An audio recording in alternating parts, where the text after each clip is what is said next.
Welcome back. आप देख रहे हैं हमारी बेहद खास पेशकश ब्रोकरेज के रडार पर किसकी सरकार। जी हाँ, हमारे शो में आज हम बात करने वाले हैं तमाम ब्रोकरेज हाउसेस की तरफ से जो रिपोर्ट्स आई है सीट्स को लेकर और किस तरह से इसका आकलन किया गया है, कितनी सच्चाई इसमें आती हुई दिखाई दे रही है। हालांकि एक चरण का चुनाव अभी बचा हुआ है, उसके बाद एग्जिट पोल्स का आना शुरू हो जाएगा और दशा और दिशा बाजार की और नतीजों को लेकर तस्वीर में क्या परिवर्तन आता है, बदलाव आता है, वो तो खैर आने वाला वक्त ही हमें बताएगा। लेकिन उससे पहले जो आंकड़े हमारे सामने आ रहे हैं वो क्या कहते हैं, उस पर ज़रा मंथन करेंगे। खास मेहमान भी हमारे साथ जुड़ गए हैं। Mihir Vora, CEO Trust Mutual Fund, Gurmeet Chadha, managing partner fund manager Complete Circle Consultant, Mayur Parekh, वरिष्ठ पत्रकार। आप तीनों का ही बहुत बहुत स्वागत है हमारी इस बेहद खास पेशकश में। और आप तीनों से हम एक एक करके सवाल तो लेंगे ही, लेकिन उससे पहले जिन ब्रोकरेज हाउसेस की रिपोर्ट की मैं बात कर रही हूँ, ज़रा उससे आपका परिचय करवा देते हैं ताकि आपको भी पता चले कि आपका अगर कोई इससे मिलता जुलता मत है तो कितना सही बैठ रहा है। शुरुआत करना चाहूँगी यहाँ पर। देखिए, तमाम तरह की जो रिपोर्ट्स आई है उसमें GM फाइनेंशियल बेस केस बोल रहा है कि 299 सीट्स हैं और उसमें इनका जो बेयर केस बनता है बाजार के लिए वो लगभग 290 सीट्स पर आकर बनता है और बुल केस ये बना रहे हैं अपना 310 सीट पर। ये GM फाइनेंशियल की एक रिपोर्ट कह रही है। फिलिप कैपिटल के कुछ आंकड़े हैं जहां पर वो कह रहे हैं कि लगभग बीजेपी को 290 to 300 तक की सीट्स आने की दरकार है। और इतना ही नहीं, बेयर केस वो कंसिडर शायद नहीं करना चाहते हैं, एनडीए को बहुमत बता रहे हैं पूरी तरह से। और बुल केस उनके मुताबिक बनता है बीजेपी 325 प्लस और एनडीए 360 प्लस। ये हैं इनके नंबर्स। आगे बढ़ते हैं। एक और जो सेट ऑफ ग्राफिक्स हमारे पास है जहां पर आईएफएल और बर्नस्टीन का कुछ आंकड़ा आपके स्क्रीन पर पेश करेंगे। आईएफएल दे रहा है 320 सीट। ये बीजेपी की फिर से वापसी की बात कर रहा है। यहाँ पर एनडीए का आंकड़ा इन्होंने काउंटिंग किया है कि नहीं किया है पता नहीं। और साथ ही बर्नस्टीन 330 से लेकर 350, मेरे ख्याल से ये पूरे एनडीए की ही यहाँ पर बातचीत हो रही है। और उसके अलावा एनडीए को जो बहुमत है और कहाँ कहाँ किस किस तरह से मिल रही है उसका अगर हम आंकड़ा आपको पेश करके दें, आईएफएल कहता है कि बीजेपी को हल्की बढ़त यहाँ पर मिल सकती है उत्तर प्रदेश, उड़ीसा, पश्चिम बंगाल, तेलंगाना में, काफ़ी क्रूशल राज्य। और GM फाइनेंशियल के मुताबिक नुकसान कहाँ कहाँ हो सकता है, जो कि हम सब मेरे ख्याल से बातचीत में और चर्चा में तो शामिल करते ही हैं, महाराष्ट्र, पश्चिम बंगाल, तमिलनाडु और आंध्र प्रदेश।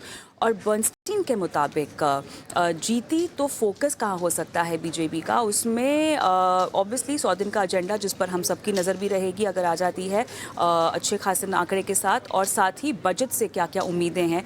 और इसी को लेकर एक बार फिर से जो है हम चर्चा भी करेंगे। लेकिन किन किन सेक्टर्स पर फोकस है इन ब्रोकरेज हाउसेस के रिपोर्ट्स का वो मैं बाद में बताऊंगी। लेकिन फिलहाल जो सीटों का आकलन है और जो कैलकुलेशन है उस पर हम तीनों ही पैनलिस्टों से एक एक कॉल ले लेते हैं।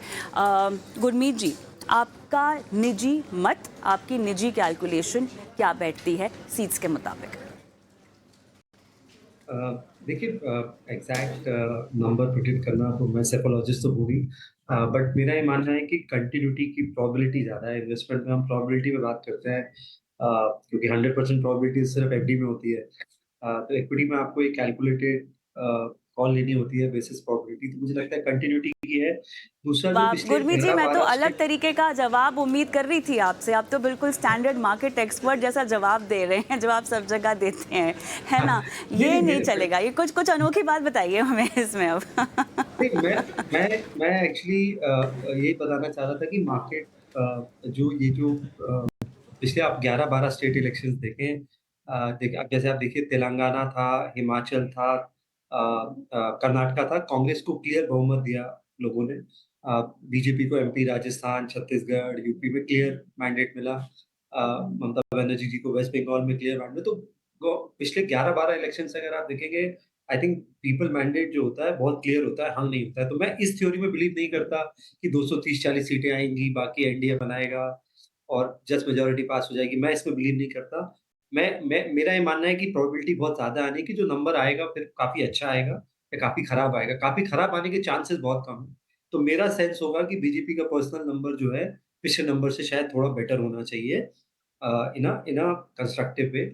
और इसलिए हम पोर्टफोलियोज़ में हम बहुत ज़्यादा इवेंट कॉल नहीं लेते हैं, क्योंकि हमारा मैंडेट इक्विटी पोर्टफोलियो मैनेज करने का है।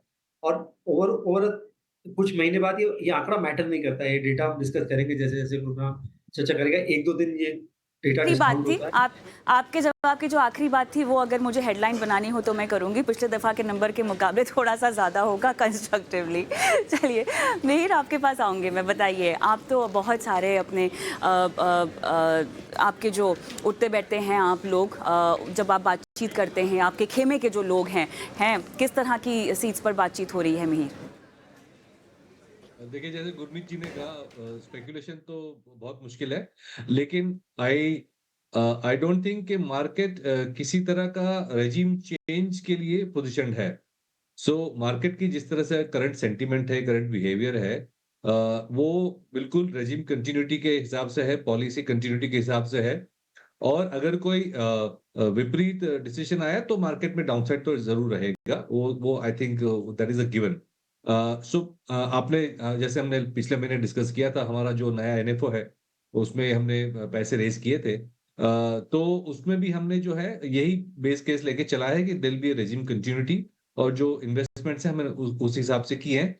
हमने कोई कैश कॉल लिया नहीं है और प्रीटी मच जो एनएफओ के पैसे थे वो हमने इन्वेस्ट कर दिए हैं। तो हमारी स्ट्रैटेजी भी यही है कि कंटिन्यूटी रहेगी।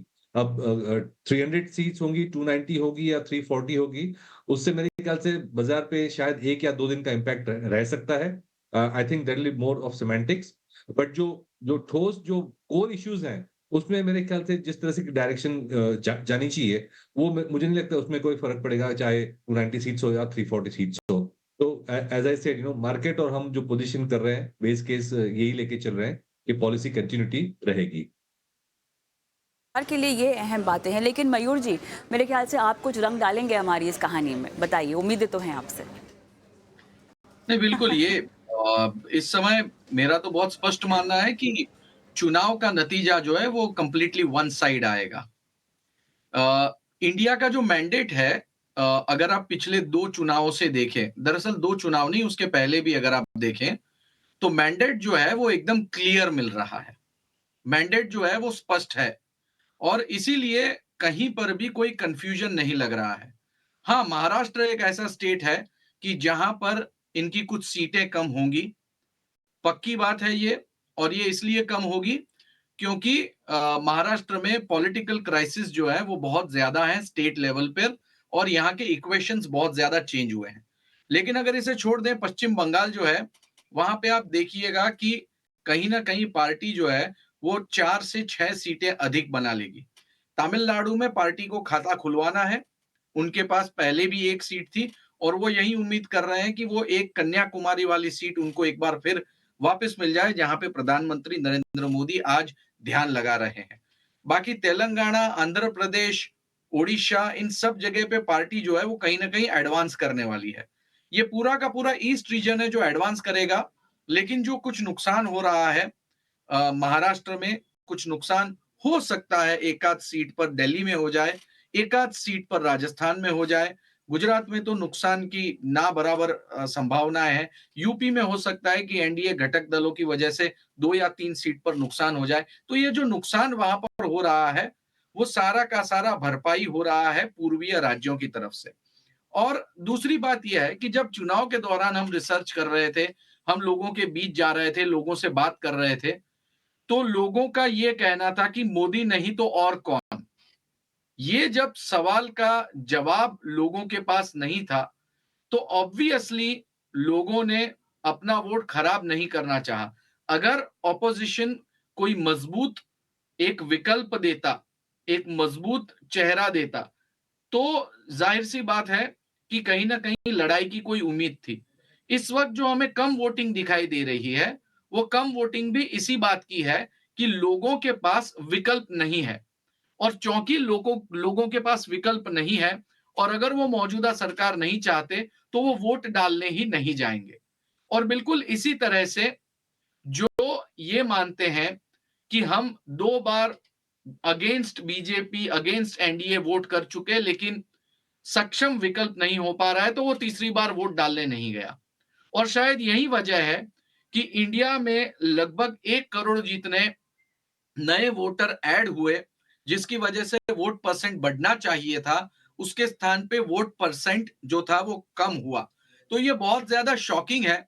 लेकिन ये शॉकिंग एक बात बिल्कुल साफ करता है कि एंटी इनकम्बेंसी चाहे भले ही हो, लेकिन वो एंटी इनकम्बेंसी पूरी तरह से खुलकर इंडी गठबंधन के पास नहीं गई है।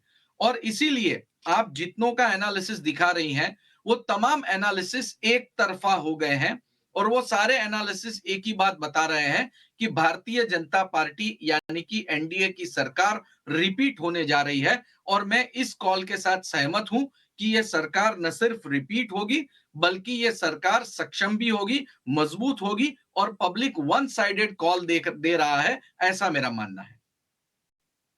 तो अगर इसी एनालिसिस को हम आगे भी लेकर जाना चाहें तो बाज़ार के जो हमारे एक्सपर्ट्स बैठे हैं उनकी उम्मीदें क्या होंगी, और साथ ही कुछ चुनिंदा सेक्टर्स जिनका फोकस ब्रोकरेज हाउसेस भी कर रहे हैं उस पर भी विस्तार से बात करेंगे और आपको बताएंगे कि यहाँ पर अगर प्रचंड बहुमत होता है जो बाज़ार उम्मीद कर रहा है, अगर उससे ज़्यादा होता है तो बाज़ार कितनी छलांग लगा सकता है, आसपास आएगा बाज़ार के मुताबिक, उम्मीद के मुताबिक तो कितने दिनों की तेज़ी रहेगी, और अगर नहीं तो मिहिर वोरा कह ही चुके हैं कि 2-3 दिन आपको बाजार जो है थोड़ा सा मायूस दिखाई देगा, लेकिन उसके बाद एक बार अगर पॉलिसी रिफॉर्म कंटिन्यूटी दिखाई दी है तो बाजार में हम बहुत ज़्यादा लंबी गिरावट दिनों तक नहीं चलती हुई देखेंगे। बहरहाल और मंथन करना है इस पर, लेकिन इस छोटे से ब्रेक के बाद।